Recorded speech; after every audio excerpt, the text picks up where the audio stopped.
Hello दोस्तों, मैं राकेश वर्मा आज आपको हिंदी पढ़ाऊंगा। कुछ लोगों का मानना है कि हिंदी एक सरल विषय, सरल भाषा है, लेकिन आप किसी भी भर्ती को उठाकर देख लें, जैसे ये अब वर्तमान में चल रही है, पटवार है, एसआई है, रीट है, प्री एसटीसी है, प्री बीएड है, एसएससी जीडी है, इन सब में आजकल हिंदी के जो महत्व को बढ़ा दिया गया है। भाषा के जो क्वेश्चन है वो लगातार बढ़ते जा रहे हैं, लेकिन कुछ छात्र ऐसे मानते हैं कि हिंदी तो क्या है, हिंदी एक सरल विषय है। लेकिन आज हम उसी टॉपिक पर बात करेंगे कि वास्तव में हिंदी है क्या, हिंदी कितना ईजी टॉपिक है, हिंदी जो भाषा है वो कितनी सरल भाषा है।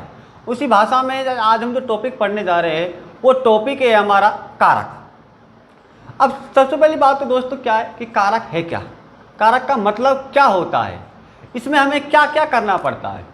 जब किसी भी टॉपिक को हम पढ़ते हैं, यदि इस टॉपिक में हमको ये पता चल जाए कि इस टॉपिक में होने वाला क्या है, क्या क्या परिवर्तन करना पड़ता है, क्या क्या हमको जोड़ना पड़ता है, तो जब इन सब बातों का हमें ज्ञान हो जाता है तो वो टॉपिक अपने आप ही हमारे समझ में आने लग जाता है। कुछ बच्चे बार बार पूछ रहे थे सर कारक का पढ़ाओ, कारक का पढ़ाओगे, तो आज मैं उनके लिए जो विशेष तौर जो बच्चे वेट कर रहे थे कारक का, उनके लिए विशेष तौर से कारक को पढ़ाने जा रहा हूँ। तो आप देखें कि कारक क्या है। कारक जो शब्द है वो कारक का जो शाब्दिक अर्थ होता है, वो कारक का शाब्दिक अर्थ होता है करने वाला।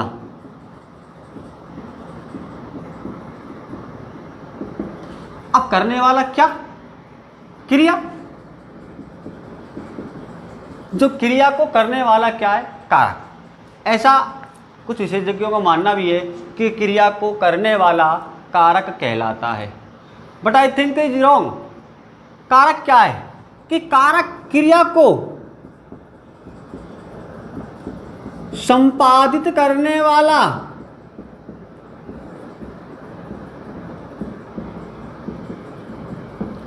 कारक कहलाता है।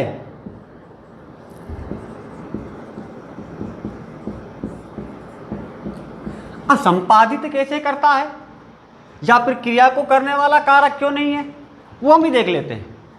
उदाहरण जैसे हम लिख लेते हैं कि राम ने वानरों से सेतु बनवाया।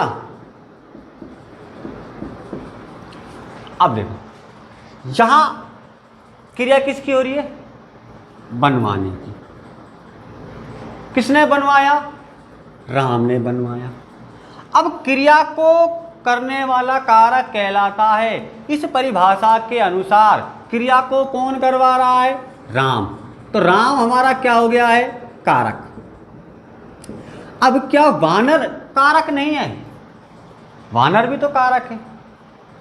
तो क्रिया को जो शब्द संपादित करते हैं, क्रिया का जो संचालन करते हैं, क्रिया को जो सुचारू रूप देते हैं, वो शब्द हमारे कहलाते हैं कारक।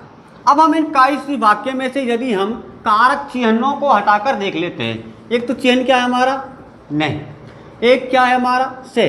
इन चिन्हों को हटा करके यदि हम वाक्य को बोलेंगे कि राम वानरों सेतु बनवाया, अब भी वही क्रिया हो रही है बनवाने की।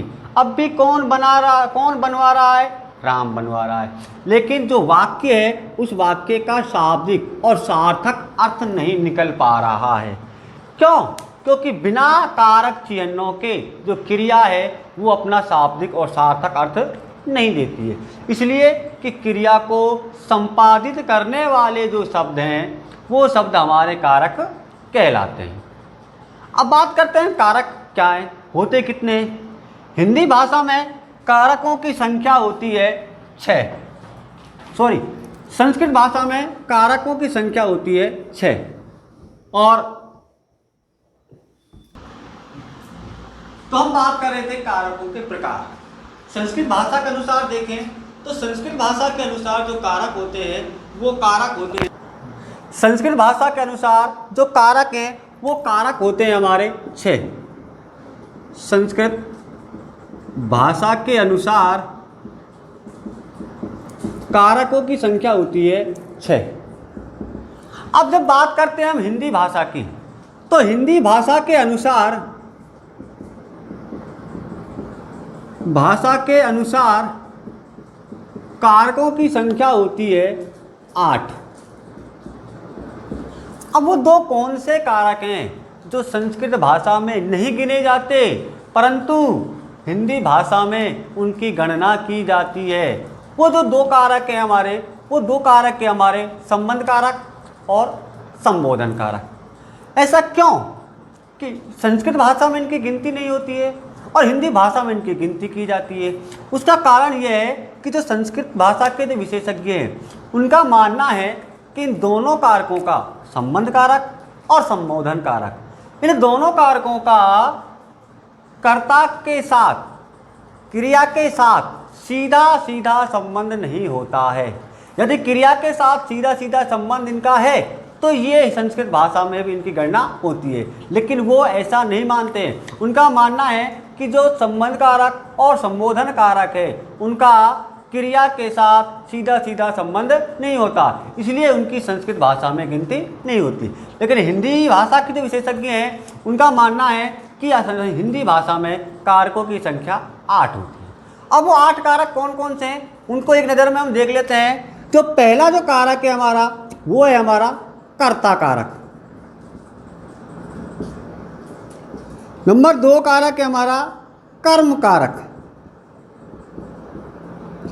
नंबर 3 है हमारा करण कारक।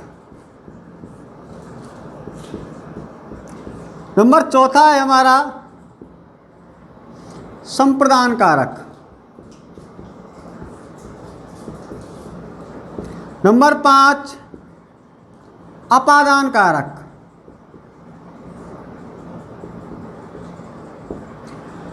नंबर 6 है हमारा संबंध कारक। और नंबर 7 अधिकरण कारक।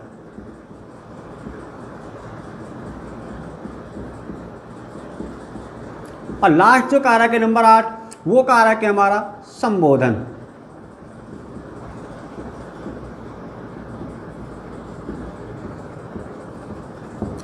अब देखो दोस्तों, इन 8 कारकों के हमारे कारक चिन्ह भी और हैं।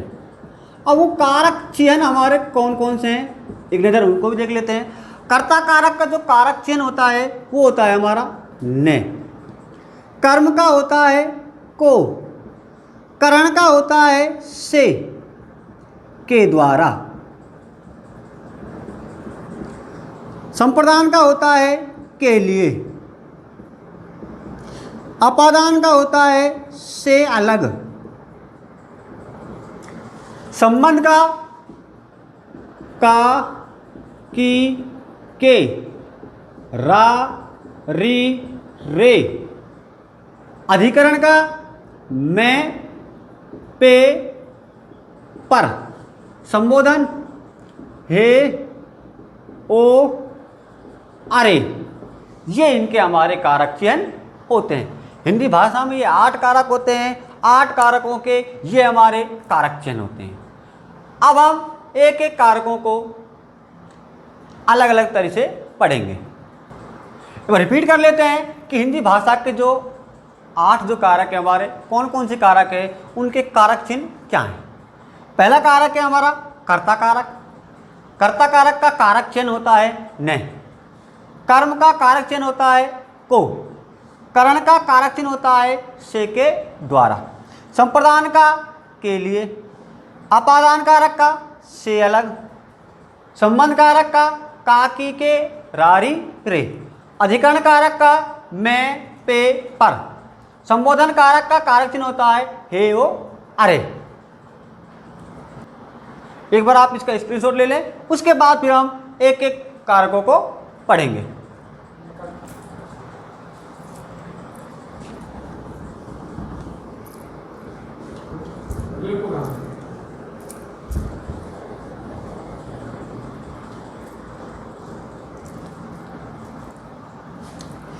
अब दोस्तों, पहला जो कारक होता है हमारा, पहला कारक होता है हमारा कर्ता कारक। नंबर 1 कर्ता कारक। कर्ता कारक क्या है? कर्ता कारक किसे कहते हैं? कर्ता कारक कहा जाता है कि क्रिया को करने वाला, क्रिया को करने वाला कर्ता, अर्थात कर्ता कारक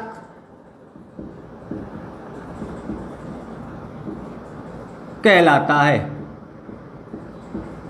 क्रिया को करने वाला कर्ता अर्थात कर्ता कारक कहलाता है।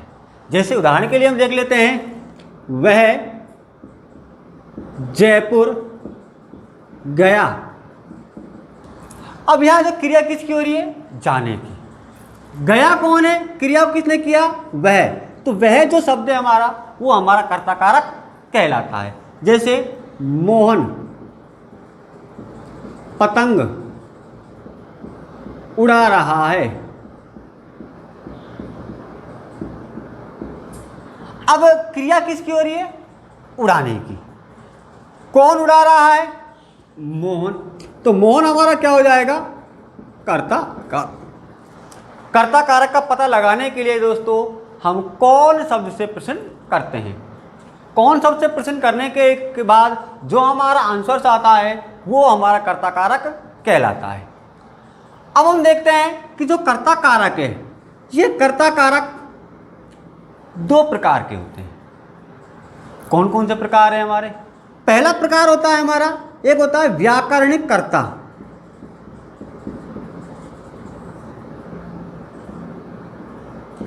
दूसरा होता है हमारा प्राकृतिक कर्ता।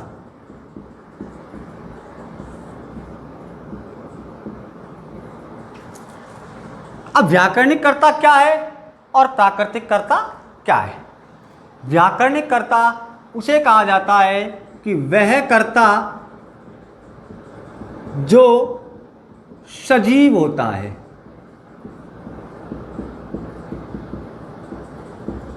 जो हमारा कर्ता सजीव होता है, वो सजीव कर्ता है हमारा व्याकरणिक कर्ता कहलाता है।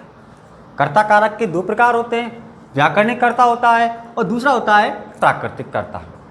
अब व्याकरणिक कर्ता क्या है? व्याकरणिक कर्ता वह कर्ता जो सजीव होता है, वो सजीव कर्ता ही हमारा क्या कहलाता है?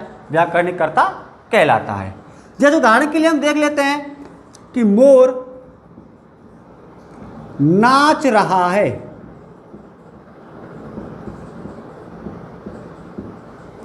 पूजा मंदिर गई।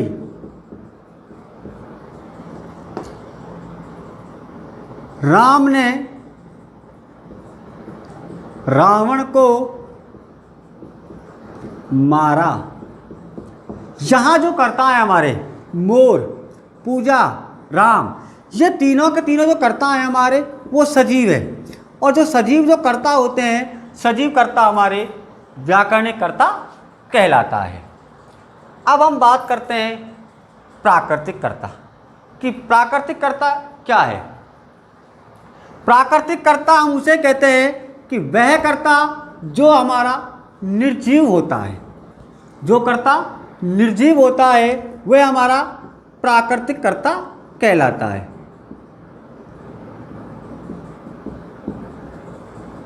वह कर्ता जो निर्जीव होता है वह हमारा प्राकृतिक कर्ता कहलाता है। देखिए उदाहरण के लिए देख लेते हैं, जैसे वर्षा हो रही है, पंखा चल रहा है, हवा चल रही है। तो इन तीनों वाक्यों में जो हमारा कर्ता है वर्षा, पंखा, हवा, ये तीनों के तीनों हमारे निर्जीव हैं। और जो निर्जीव कर्ता होते हैं उन निर्जीव कर्ताओं को हम प्राकृतिक कर्ता कहते हैं। अभी कल रात में एक बच्चे ने पूछा था कि सर परसर्ग क्या है। एक क्वेश्चन पूछा था कि सर परसर्ग क्या है। अब परसर्ग मैं आपको बता देता हूं कि परसर्ग क्या, परसर्ग जो शब्द है वो दो शब्दों से मिलकर बना है। एक है हमारा पर और दूसरा है हमारा सर्ग। अब ये क्या चीज़ है? पर का अर्थ होता है बाद, सर्ग का अर्थ होता है संज्ञा या सर्वनाम, संज्ञा या सर्वनाम। तो वह सब जो संज्ञा या सर्वनाम के बाद में प्रयोग किए जाते हैं, वह शब्द जो संज्ञा या सर्वनाम के बाद में प्रयोग किए जाते हैं उन्हें परसर्ग कहा जाता है। अब परसर्ग जो है वो विभक्ति जो चिह्न होते हैं हमारे, उन्हें विभक्ति चिह्न का ही जो दूसरा जो नाम है वो परसर्ग कहा जाता है। जो विभक्ति चिह्न का जो दूसरा नाम है वो दूसरा नाम ही क्या है? परसर्ग। तो वह शब्द जो संज्ञा या सर्वनाम के बाद में प्रयोग किए जाते हैं उन शब्दों को परसर्ग कहा जाता है।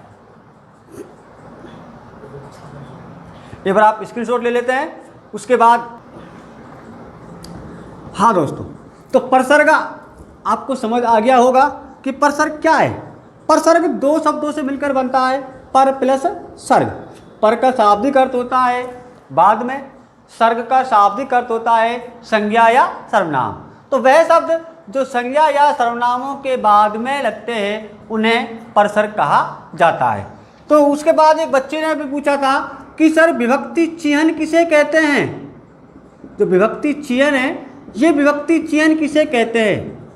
तो जो विभक्ति चिह्न क्या है कि वह चिह्न जो पदों को जोड़ने का कार्य करती है, वह चिह्न जो पदों को जोड़ने का कार्य करते हैं उन्हें विभक्ति चिह्न कहा जाता है। वह चिह्न जो पदों को जोड़ने का कार्य करते हैं उन चिह्नों को विभक्ति चिह्न कहा जाता है। उदाहरण के लिए हम जैसे कह देते हैं कि पूजा ने सीमा से राम के लिए पानी मंगवाया।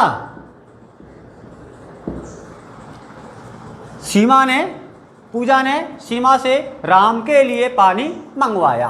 अब विभक्ति चिह्न की हम बात करें कि विभक्ति चिह्न है क्या चीज़? तो वह चिह्न जो पदों को जोड़ने का कार्य करते हैं। अब पदों को जोड़ने का कार्य कौन कर रहे हैं हम देखते हैं। इधर एक चिह्न हमारा क्या है? न।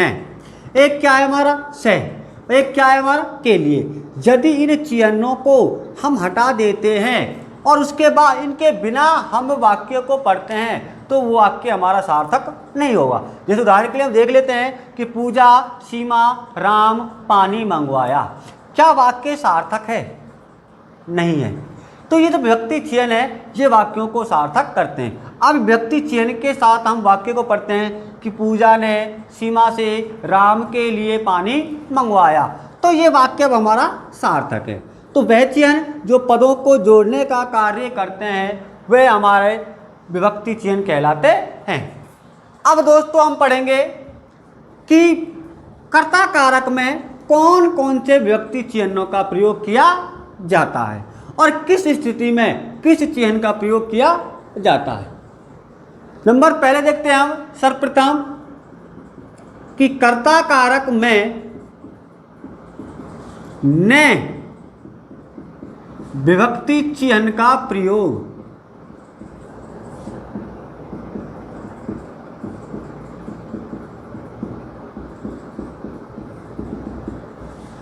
अब कर्ता कारक में विभक्ति न विभक्ति चिह्न का प्रयोग कब किया जाएगा?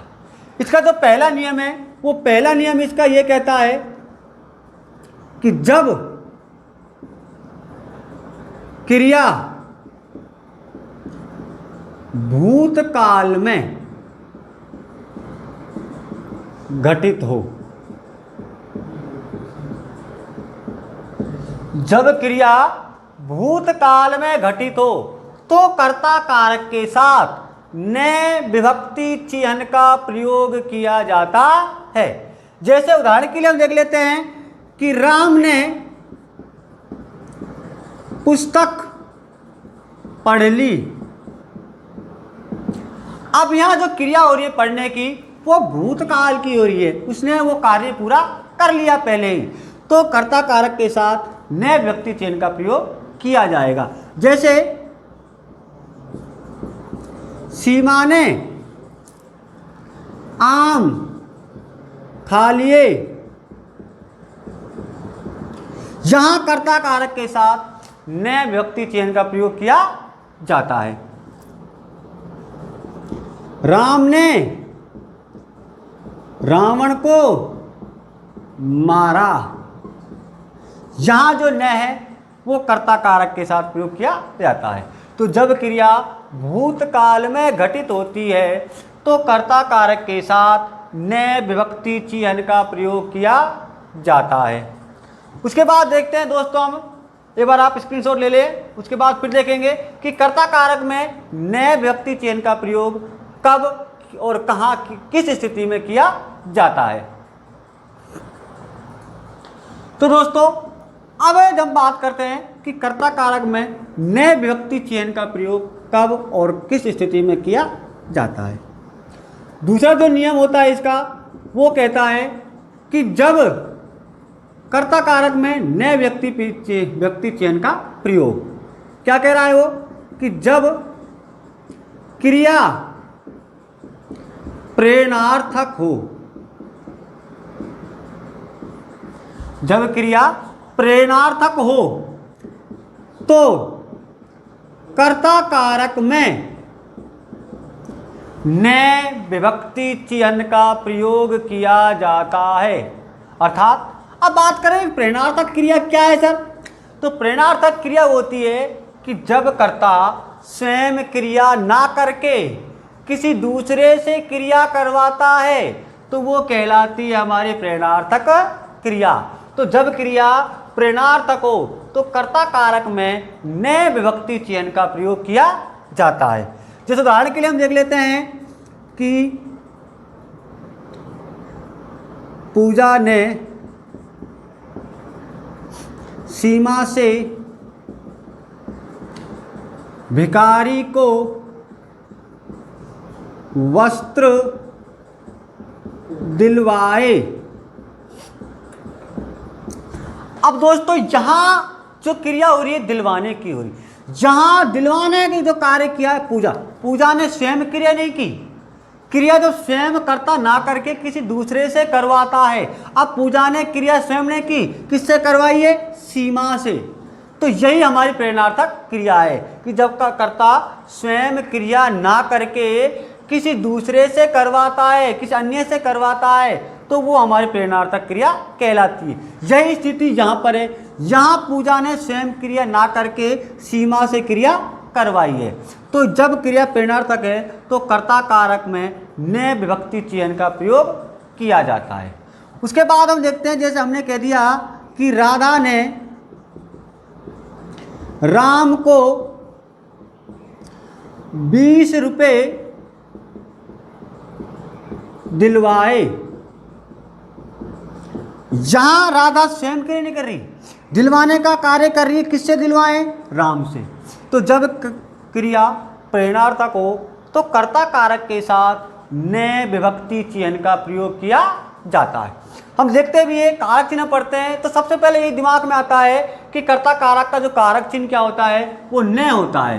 तो न का प्रयोग तो किया जाता है, लेकिन किस स्थिति में किया जाता है, कि जब पहली स्थिति यह है कि जब हमारी जो क्रिया है वो भूतकाल में घटित हो, तब कर्ता कारक के साथ नए विभक्ति चिन्ह का प्रयोग किया जाता है। दूसरी स्थिति क्या है हमारी, कि जब क्रिया प्रेरणार्थक हो, जब क्रिया प्रेरणार्थक हो तो उस स्थिति में कर्ता कारक के साथ नए विभक्ति चिन्ह का प्रयोग किया जाता है। तो दोस्तों एक बार स्क्रीनशॉट ले लेते हैं, उसके बाद फिर हम बात करेंगे। तो दोस्तों अब बात करते हैं हम कि कर्ता कारक के साथ क्या और भी चिन्ह हैं जिनका प्रयोग किया जाता है। हाँ बिल्कुल, अब वो कौन से हमारे चिन्ह हैं उनके बारे में हम देख लेते हैं। कर्ता कारक में जो रूल नंबर जो 9 दूसरा है हमारा, वो है कि कर्ता कारक में को कारक चिह्न का प्रयोग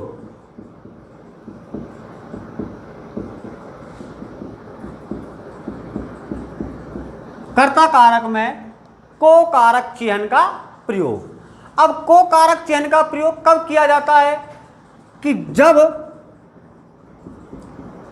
क्रिया चाहिए के अर्थ में हो।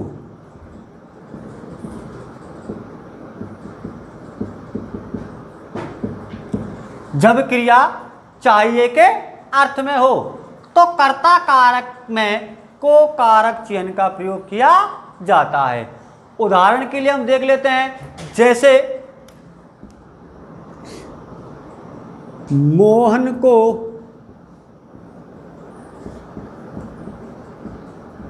पढ़ना चाहिए, शारदा को नौकरी करनी चाहिए।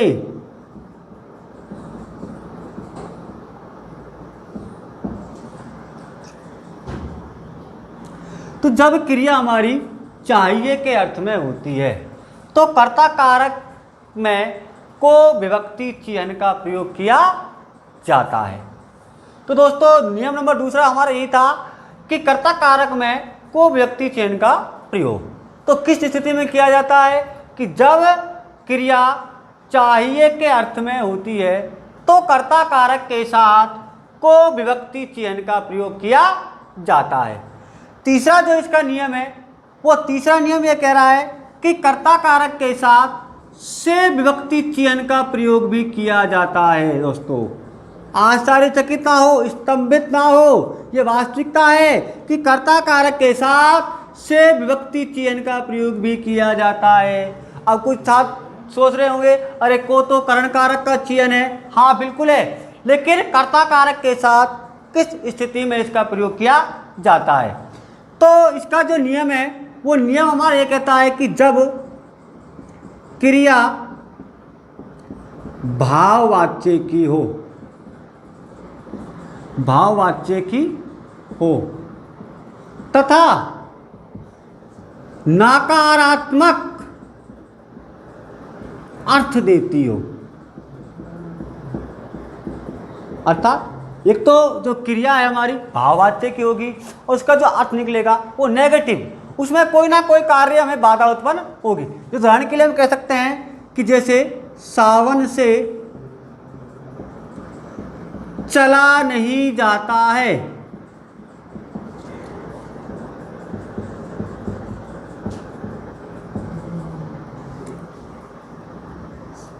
पूनम से सहा नहीं जाता है,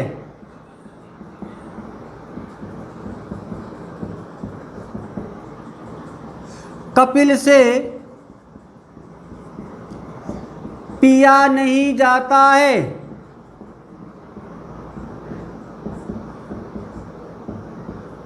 तो दोस्तों कि जब क्रिया हमारी भाववाच्य की हो और नकारात्मक अर्थ देती हो तो कर्ता कारक के साथ से विभक्ति चिह्न का प्रयोग किया जाता है।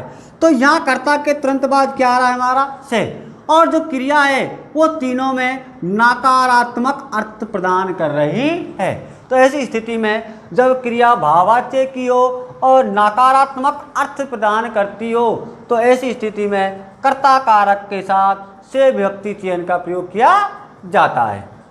अब उसके बाद हमारा जो लास्ट नियम है इसका, वो लास्ट नियम हमारा है कि कर्ता कारक के साथ से विभक्ति चिह्न का प्रयोग के साथ साथ के द्वारा विभक्ति चिह्न का प्रयोग भी किया जाता है। एक बार आप स्क्रीनशॉट ले लें, उसके बाद लास्ट नियम की हम बात करेंगे।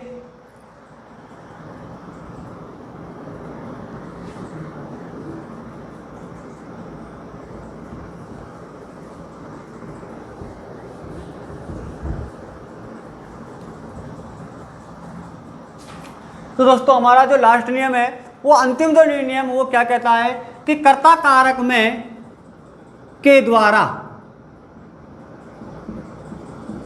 कर्ता कारक में के द्वारा विभक्ति चयन का प्रयोग। अब किस तरह से किया जाता है वो हम देख लेते हैं। इसका जो नियम क्या है, नियम इसका यह है कि जब क्रिया बनाने के संदर्भ में हो,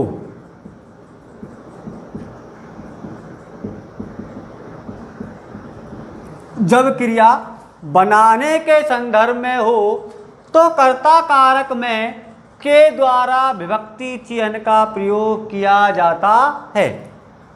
कैसे प्रयोग किया जाएगा? जैसे हम कहते हैं कि छात्रों के द्वारा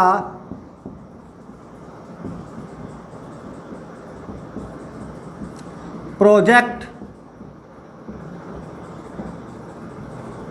बनाया गया।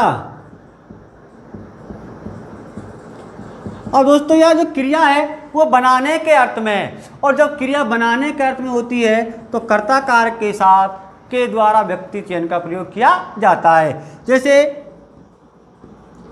मजदूरों के द्वारा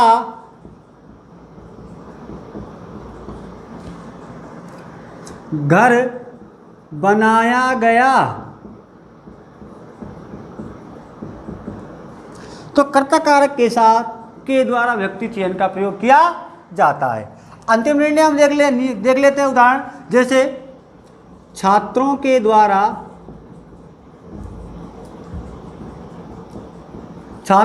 द्वारा चित्र बनाया गया। तो इस तरह दोस्तों कर्ता कारक में के द्वारा व्यक्ति चयन का प्रयोग किया जाता है। तो दोस्तों ये हमने पढ़ लिया है कर्ता कारक। एक बार थोड़े से इसको एक छोटे रूप में देख लेते हैं, इसकी पहचान देख लेते हैं कि हमें पहचान कैसे करनी है कि यह इस उदाहरण में कर्ता कारक है या नहीं। तो जो दोस्तों इसकी जो पहचान है, पहचान इसकी ज़्यादा बड़ी नहीं है। एक बात याद कर लेना कि जब कर्ता के तुरंत बाद ने को से के द्वारा कारक चिह्न आ जाए तो, कर्ता के तुरंत बाद ने को से के द्वारा कारक चिह्न आ जाए तो वहां कर्ता कारक होता है। अब हम दोस्तों आपने कर्ता कारक पढ़ लिया है। अब हम आपसे दो क्वेश्चन पूछ लेते हैं, दो क्वेश्चन पुट अप कर लेते हैं और आपको उनके आंसर बताने हैं। कमेंट बॉक्स में आप उनका आंसर जरूर डालें कि पहला जो उदाहरण है वो ये है कि राम से दौड़ा नहीं जाता है। राम से दौड़ा नहीं जाता है वाक्य में कारक है, वाक्य में कारक है। तो इस तरह से क्वेश्चन पूछे गए हैं। पिछली बार आप देखा होगा कि पुलिस एसआई में इस क्वेश्चन को पूछा भी गया था कि राम से दौड़ा नहीं जाता है वाक्य में कारक है। ऑप्शन के हिसाब से देखा दोस्तों, वो पहला ऑप्शन देगा हमको करण कारक, दूसरा ऑप्शन देगा हमको वो अपादान कारक, तीसरा ऑप्शन देगा हमको वो संबंध कारक, और चौथा जो ऑप्शन होगा वो होगा हमारा कर्ता कारक। अब दोस्तों ऑप्शन करने का जो तरीका है, बड़े एग्जामिनर बड़े हमसे ज़्यादा बुद्धिमान होते हैं। उन्होंने पहले दो कारक ऐसे रख दिए हैं जो जिनमें से विभक्ति चयन का प्रयोग किया जाता है। करण कारक अपादान कारक का तो से कारक चयन ही होता है, और अधिकतर छात्र यहीं पर रुक जाते हैं कि करण में से के द्वारा, और इतना बोलकर ही आंसर सीधा गोला कर देते हैं ए। कुछ छात्र ऐसे होते हैं और ग्रहण जाते हैं कि अपादान से, जहाँ भी अपादान से का प्रयोग किया जाता है और वो आंसर कर देते हैं हमारे बह। लेकिन हमें ये देखना है कि जो से का प्रयोग किस स्थिति में किया गया है। हमने आपको थोड़ी देर पहले ही बताया था कि कर्ता कारक में भी से का प्रयोग किया जाता है। किस स्थिति में किया जाता है कि जब जो कर्म जो वाक्य होता है वो भाववाच्य का होता है। जब वाक्य भाववाच्य का हो और नकारात्मक अर्थ प्रदान करता हो तो ऐसी स्थिति में कर्ता कारक में से कारक चिन्ह का प्रयोग किया जाता है। और हमने पहचान बताई दोस्तों आपको कि कर्ता के तुरंत बाद यदि से कारक चिन्ह का प्रयोग किया जाता है तो वहां पर कर्ता कारक होता है, ना कि करण कारक और अपादान कारक। तो दोस्तों अगला जो क्वेश्चन है वो आप हमें कमेंट करके जरूर बताएं। अगला क्वेश्चन है हमारा,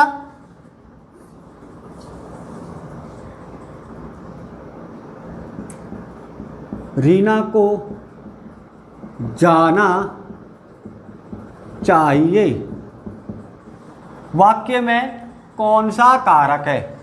रीना को जाना चाहिए, कर्म कारक,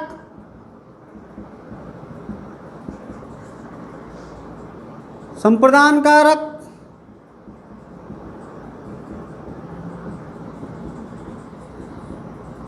कर्ता कारक,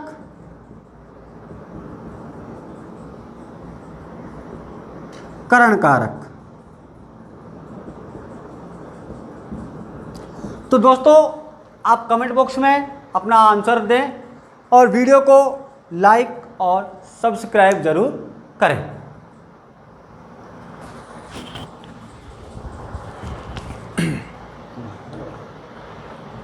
हेलो दोस्तों, ये आज की क्लास अपनी हिंदी की थी।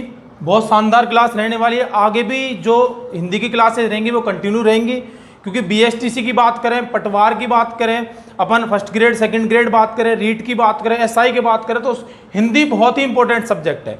और आज की क्लास कैसे लगी एक बार कमेंट जरूर करना। वीडियो को लाइक करो, शेयर करो, चैनल को सब्सक्राइब करो। जय हिंद दोस्तों।